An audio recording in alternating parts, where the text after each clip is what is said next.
I wanted to start a new series for GX covering specific machine runs on courses, and it's going to be more of how I play the game, so it's not going to include side attacks, and it's pretty much just going to be original machines. So in today's video, I'm going to be covering Fat Shark on Mute City Twist Road, which isn't technically the fastest run on side attack. That would be with Speedy Dragon, the custom body. It's 2 seconds faster, because that machine basically can just MTS the entire track and has a higher speeds when doing so. But for today, I just want to specifically cover Fat Shark on Mute City Twist Road. So let's go into it. And now we'll just go over Brave's run and see what he does.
So there it is. That's the best original machine time on Mute City Twist Road, done by Brave.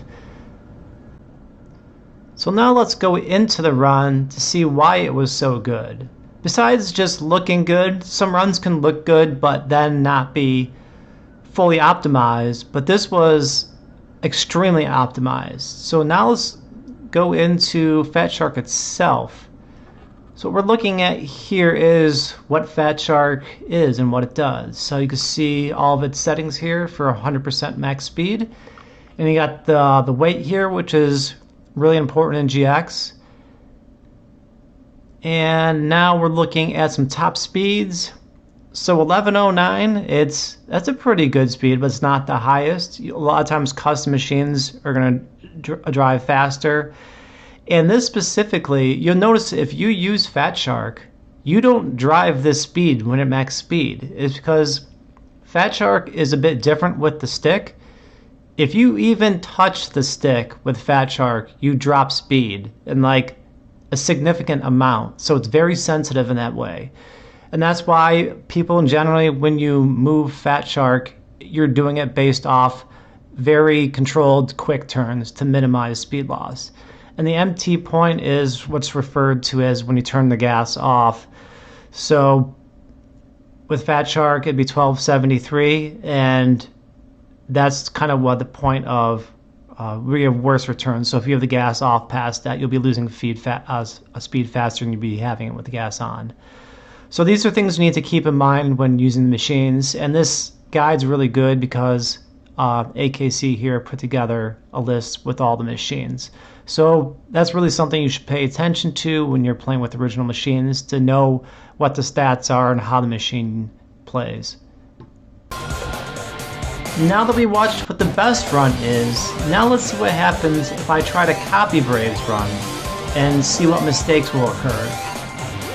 It's going to be 10 seconds slower, so that's a lot of time. That's on a short track too, so what is he doing that's so much better?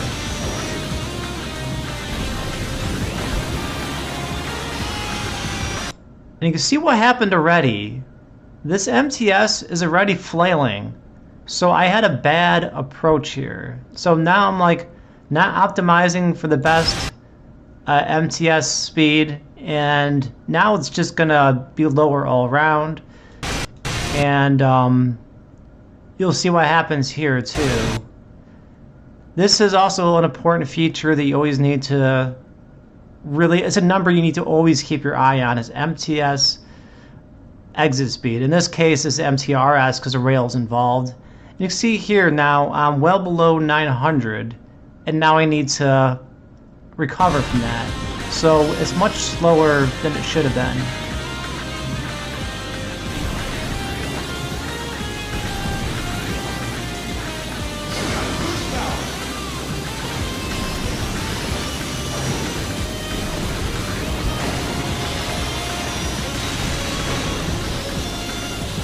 Wasn't horrible, but still wasn't perfect.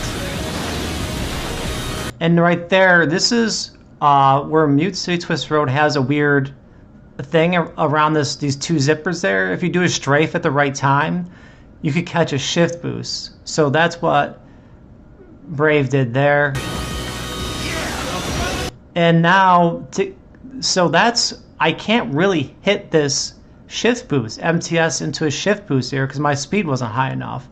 And that's why it's easier to do with the Speedy Dragon body, the custom part. It's because it has the highest MTS. So that's why it's extra difficult with Fat Shark, because especially that first one's really tough to get, even with Speedy Dragon.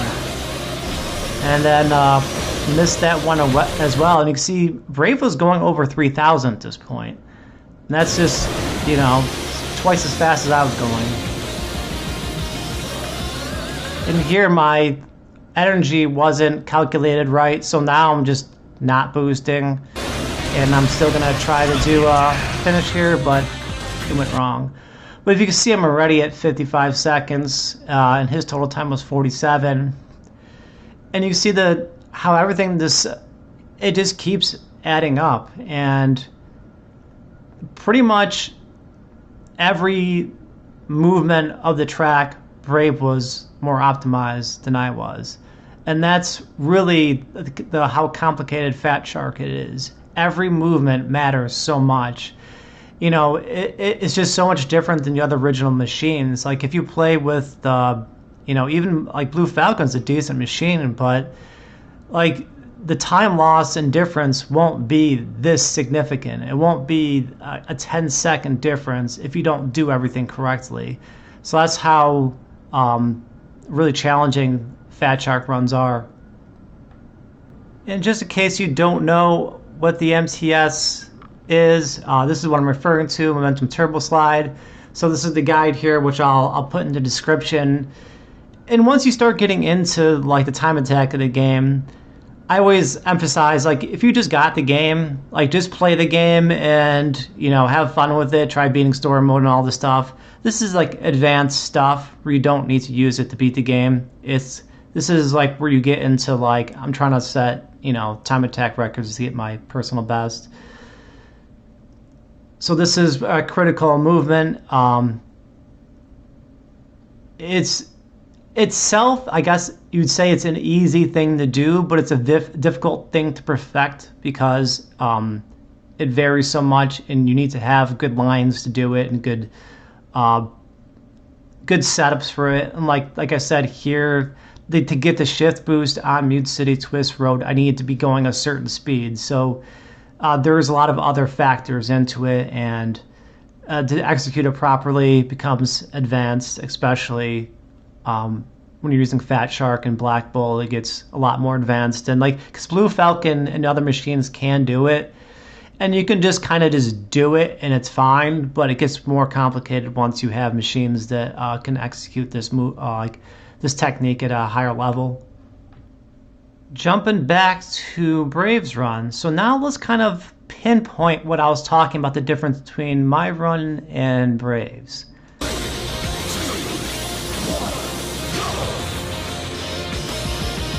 You can see there those small little quick turns. Getting the edge of the zipper is just really difficult. Like, even if you're like a pro, you're not gonna, that's just like hitting a side of a zipper on a corner is just like kind of just luck. And now we're paying attention to specific speeds. So these are the things that need to go through your head. So now he's landing at this speed. And now you'll be seeing where he sets up the angle better than I did. So now you can see he's starting to execute the MTS. And now he's going to kind of go outwards a little bit, then inwards. And you can see how much higher his MTS speeds were than mine, is because his angle was better than mine. My speed wasn't terrible, but his was a little better going into it. But his whole entire MTS was higher speeds than mine because of his execution on his angle of it, and then his joystick control of it. And now you can see his top speeds going around the rail here, even reaching 2,000. And now you can see his nose is kind of almost seemingly behind him. That's how hard he's turning into it. And now exiting out. And look at that exit speed. Barely dropped below 1,000. So that's really good.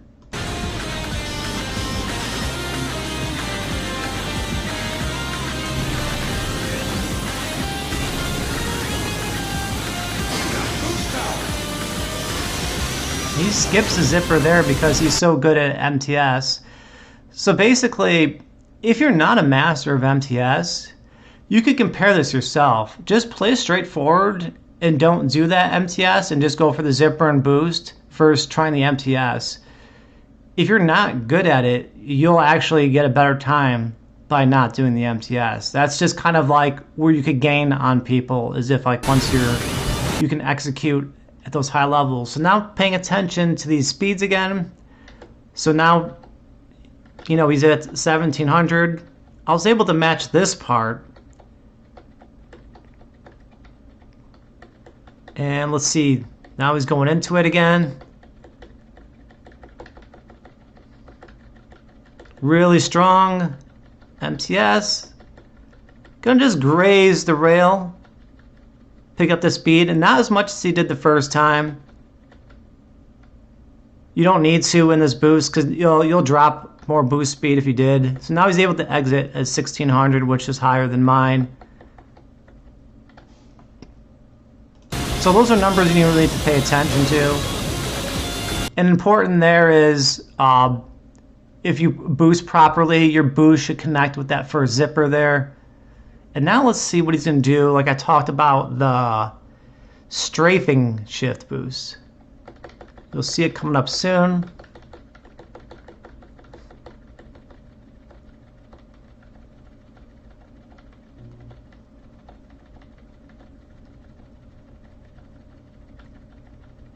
There it is. Now he's strafing. And now there's the jump. Goes into over 2,000.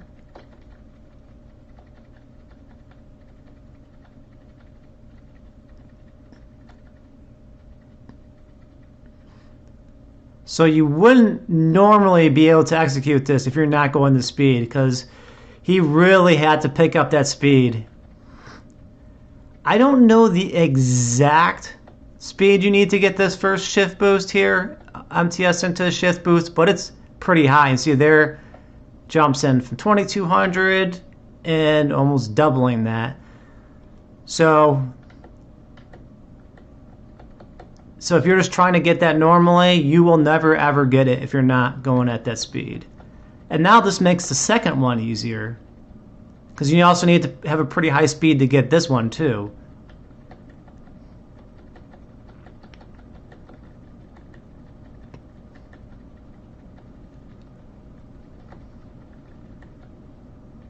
And there's the jump.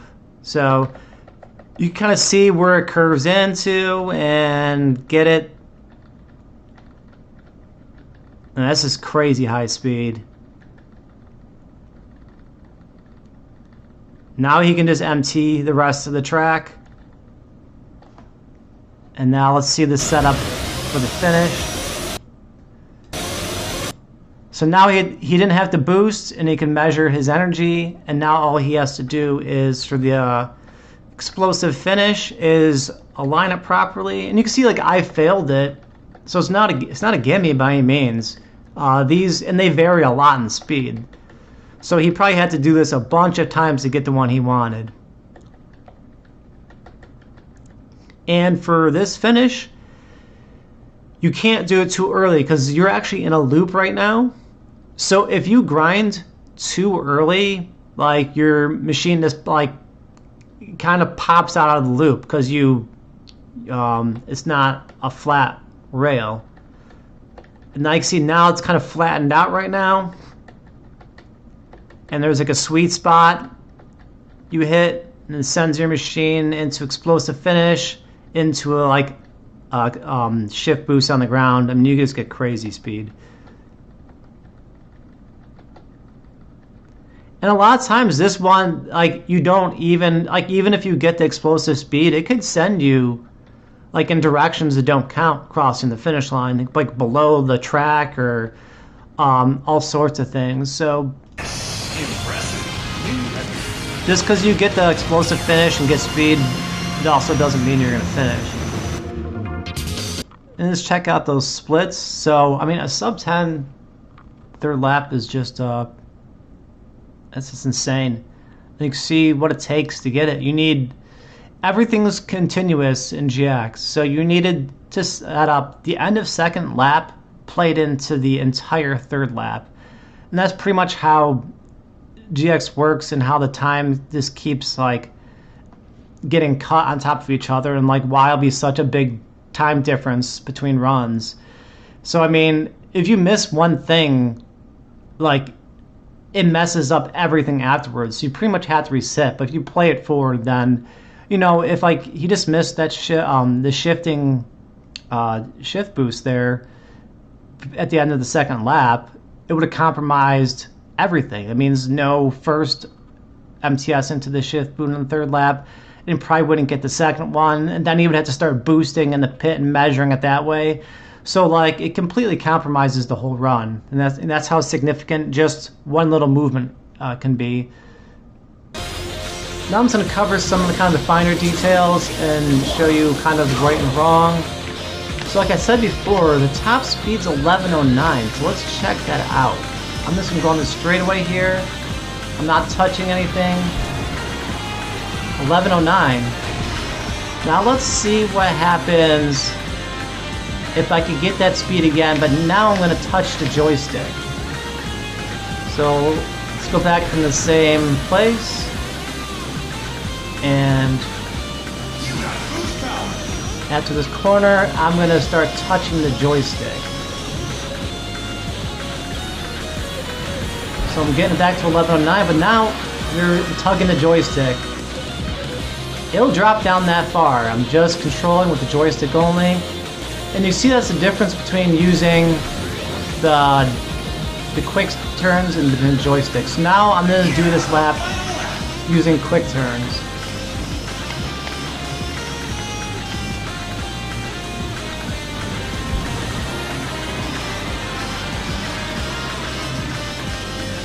You see you maintain your top speed. You still lose some speed with Fat Shark, but it's definitely better than hard controlling with the stick. Now let's go check out the rail slide, so the MTRS, and how much it varies here on lap 1.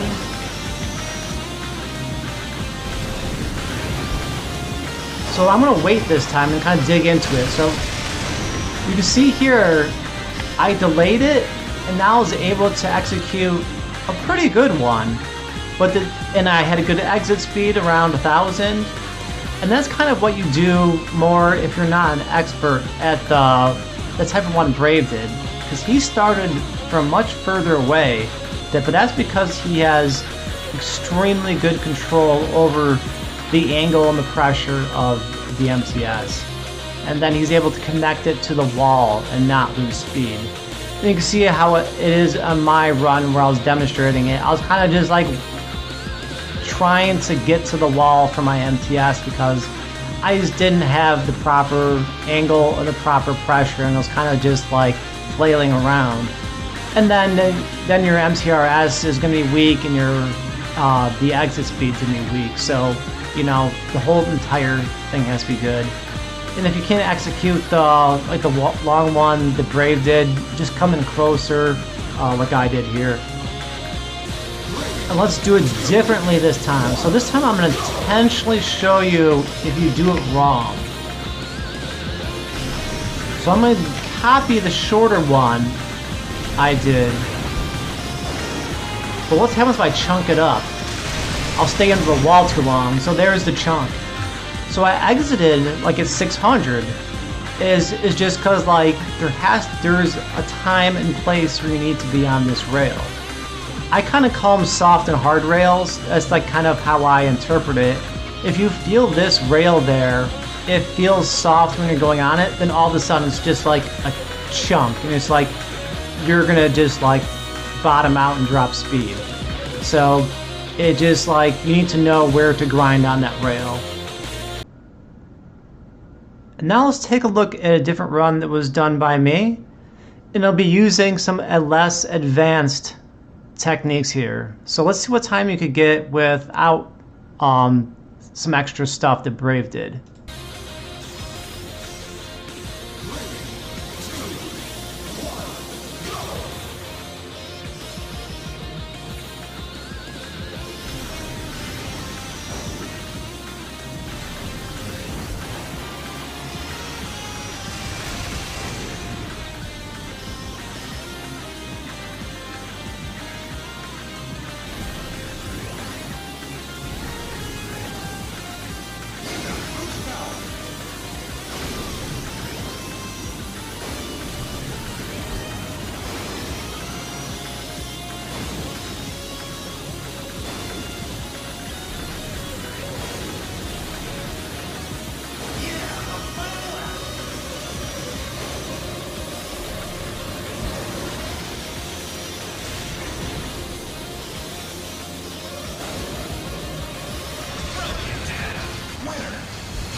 Let's take a look at those total times. So 23-1, 16-3, and 13-4. And let's take a look at Braves.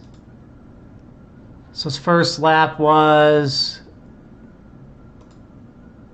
not too much faster, but so mine was pretty good, but since Brave is just so optimized, you can see that.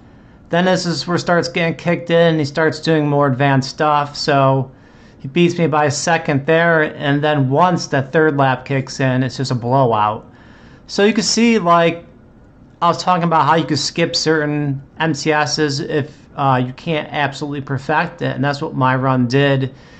So you won't get, like, in Brave territory, but, like, this 52.8 time is, like, that's a pretty solid run and all, and, Brave is just the Fat Shark God, and that's when like you can really execute every single movement in a perfect way and get all the difficult to get to shift boosts. Like it's difficult to get the shifting one at the end of the second lap, and to get the next two plus measure your energy and then get like a perfect explosive finish. So that's like, you know, this is the first course in the game, and that's like how complicated it can be. And this stuff doesn't really exist for most machines. Like, you just cannot do this with the other machines. Black Bull is pretty much the only other original machine that can pull off this strategy. So it was a close second place. The Black Bull time, I think, is 2 seconds within Braves. I think it was a 49. The Fat Shark's still king. And that's pretty much all the things you need to take in consideration of playing Fat Shark on Meat City Twist Road. And just kind of compare and contrast your strategies with each other. Like I mentioned before, and compare how Brave's run and my run use different strategies. Like you should try to do this with your Ghost. So basically play standard with your Ghost without doing advanced techniques. Then do advanced techniques to try to beat that. And you can see the difference between that. So sometimes you'll jump ahead of your Ghost because you're doing the advanced technique correctly. But if you don't do it correctly, you're going to end up going slower than you would be playing normally. And that's kind of why you have to pull back some of the MTS stuff with Fat Shark, because it's a difficult machine to hold it off properly. And if you don't execute it properly, you end up dropping too much of your overall top speed, and that which adds up. So if you just boost normally, like hit a zipper, then like boost again, like you'll end up doing better than trying to do all this advanced stuff that like you can't execute properly. So it's just it's a difficult thing, and just progressively add it into your runs. Like I still implemented MTS stuff and the rail slides, and I just didn't do the ones where I got the shift boost because I couldn't get the strafing part at the end of lap 2, which is something if I played again, beat my time, like that's why I would add the next step. It's like now I had to do the end of lap 2 strafing, shift boost to reach 2000 to do the MTS into the third lap shift boost. So that's just kind of how I play, and I do it with all the machines and all my runs.